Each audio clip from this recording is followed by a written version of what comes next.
So wherever you are in the world this morning, good morning. I'm Col Olin. I'm the commander of the 2nd Recruiting Brigade.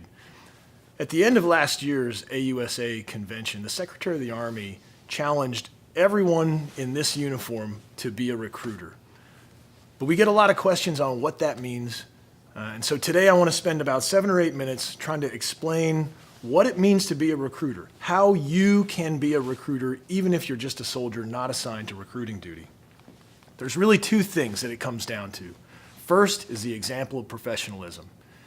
You do it every day in your normal job. Realize for us, young men and women may come in and sit down with an Army recruiter for any number of reasons. They want college money, they'd like to travel, maybe they just want to get away from home and start off on a better footing in life. But that's not why they sign their enlistment contract. They sign that contract because of the non-commissioned officers sitting in front of them, because they can see the example of professionalism in that sergeant, and they can see through that how their life can unfold. The second essential element is telling the Army story. It's important because the Army story is the story of our nation. From the very beginning, when an army composed of farmers and shopkeepers and clerks fought to establish the United States as an independent nation. 20 years after that, we had to do it again to fight our former colonial masters and reassert our independence and our right to trade on the high seas as a nation in the War of 1812.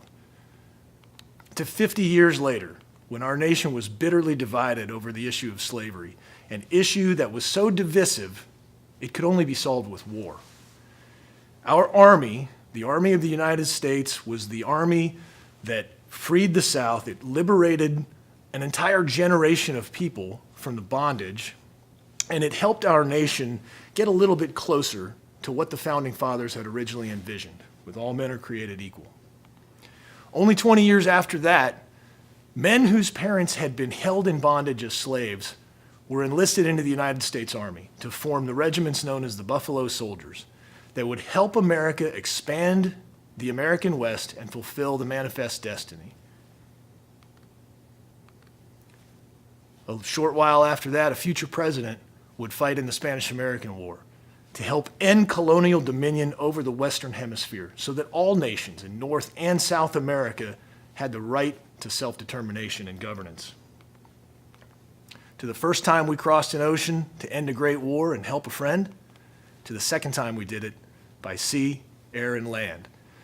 To end what at that point in human history may be considered the greatest catastrophe with the rise of fascism and the Holocaust. Our Army did that.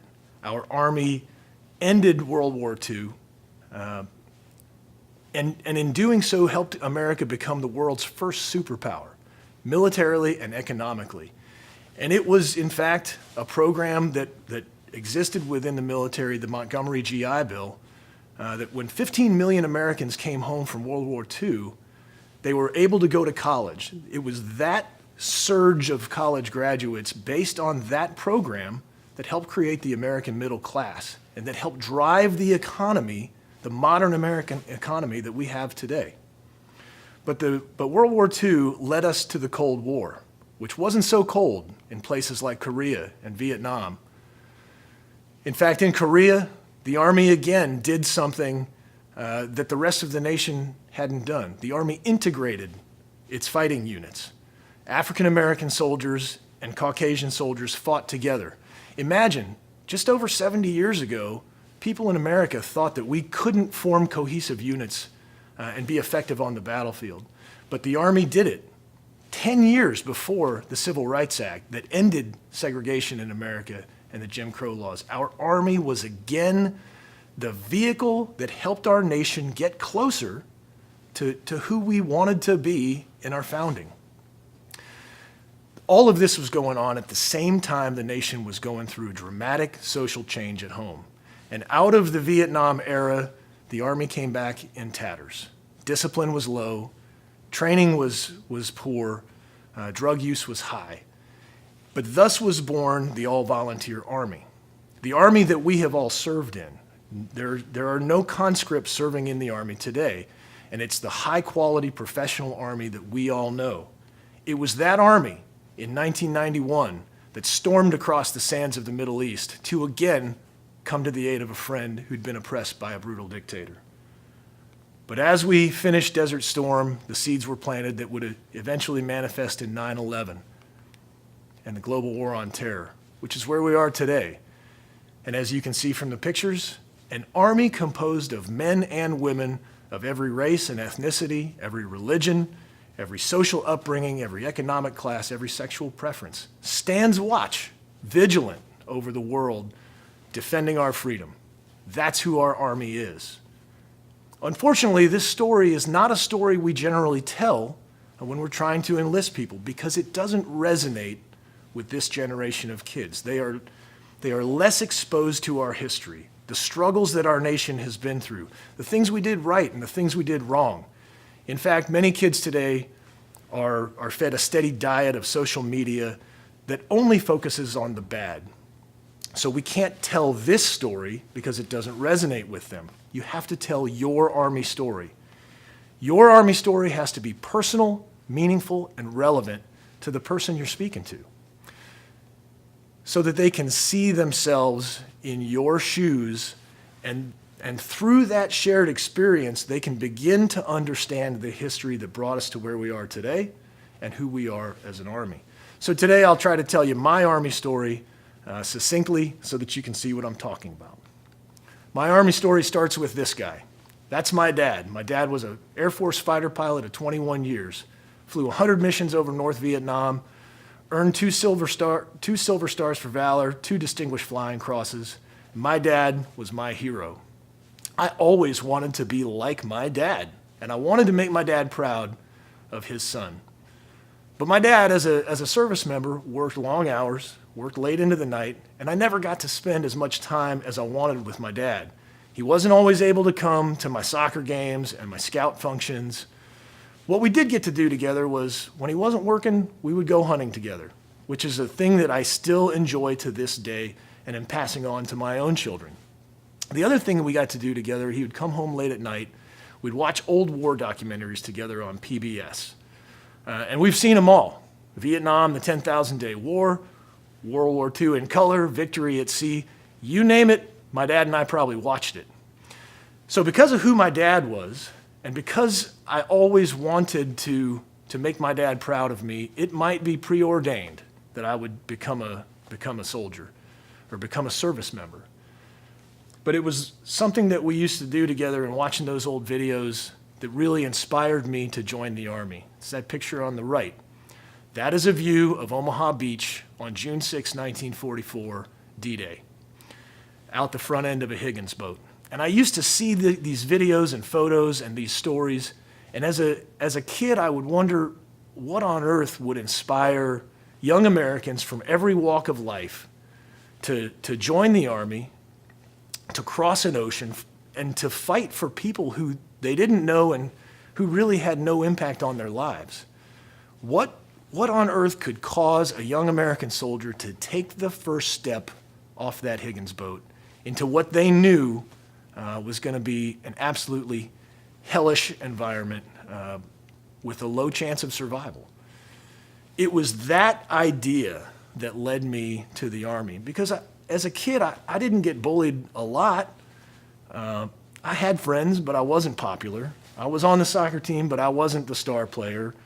I had good grades, but I wasn't the valedictorian. I was just an average kid. I was that kid that was kind of in the middle of everything. And I always thought that I could be more than that. And I used to see those old videos and think, those guys had courage. They were brave, they were tough. If I could just show a fraction of what they had, then I could become the person that I want to be, the person that I know I can be. So I joined the Army. And for 20 years, I traveled the world. I did all the things that I'd wanted to do as a young man, jumped out of planes, flew around in helicopters, rolled around in fighting vehicles, even went to combat a couple times. I got married in the Army. My kids were born in Army hospitals. They were baptized in Army churches. They were educated in Army schools, and they lived in Army homes on bases, on posts. So the Army provided me the life that allowed me to fulfill who I wanted to be as a man, but also offered the quality of life that I was looking for as a husband and a father, to be the person that I wanted to be. The Army, in fact, is the thing that not only has allowed our nation to become a better nation and our people to become a better people, but it's the thing that allows me every day to live out the things I believe about who we are. That I believe we live in the greatest nation on earth. And I believe that our nation has changed the world for the better. And our Army is the institution that has helped our nation do that. And in that, I believe that soldiers are good and noble and virtuous, and they are the backbone. The NCO is the backbone of the Army, and the soldiers are the vehicle that's helped the Army, helped our nation become who it is. I get to live out those beliefs every time I put this uniform on, as we all do. So that's my Army story. And what we hope to do when we tell that Army story is you hope to create a connection with the young man or woman that you're talking to create that emotional bond with them so that they can experience your story, they can see their own life unfolding in a similar way through your example of professionalism and your story. So what I challenge everybody in the Army to do, all of you who now are part of the recruiting team, is go out there and find those young men and women. We're looking for kids who are fit. We're looking for kids who can pass the test. We're looking for kids of high moral character. If they walk like you, they talk like you, they might just want to be like you. Go out and say hi. Tell them your Army story. Set the example of professionalism and help bring them, guide them toward us in the recruiting command. It is my responsibility to put them in boots, and the help that you provide in sending them toward us will help us fulfill the Army's mission to continue to provide the strength of our nation so that our nation continues to be a force for good in the world.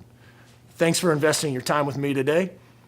There's a longer version of this video on YouTube that gives you more detail about Recruiting Command, but get out there, tell your Army story. These are the essential elements. Thanks again. Have a great day.